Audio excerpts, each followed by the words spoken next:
यह भारत का वो कुंड है जहां भगवान परशुराम ने अपनी मां की हत्या करने के बाद अपने हाथ से चिपकी हुई कुल्हाड़ी से मुक्ति पाई थी।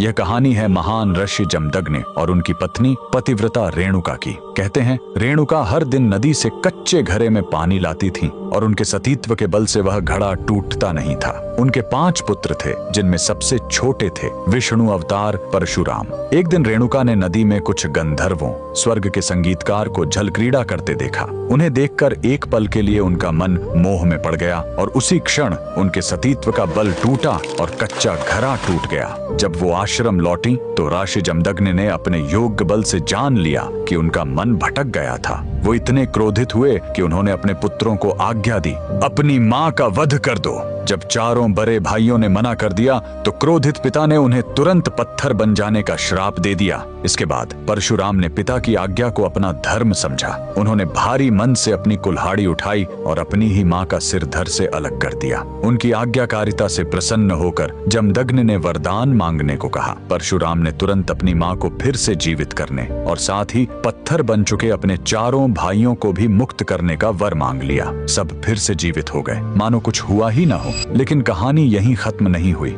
मातृ हत्या का पाप उस कुल्हाड़ी पर एक दाग की तरह चिपक गया और वो उनके हाथ से अलग ही नहीं हो रही थी। उस पाप से मुक्ति पाने के लिए वह दर दर भटकते रहे, लेकिन कोई भी तीर्थ उस कुल्हाड़ी को छोड़ा नहीं सका। अंत में वह पहुंचे पूर्वी हिमालय की लोहित नदी के किनारे और जैसे ही उन्होंने इस कुंड के जल को छुआ, चमत्कार हुआ। कुल्हाड़ी अपने आप उनके हाथ से छूट गई। यही पवित्र स्थान आज अरुणाचल प्रदेश में परशुराम कुंड के नाम से जाना जाता है। आज भी हर साल मकर संक्रांति पर हजारों श्रद्धालु यहाँ इस विश्वास के साथ डुबकी लगाने आते हैं कि यह कुंड उनके सारे पापों को धो डालता है।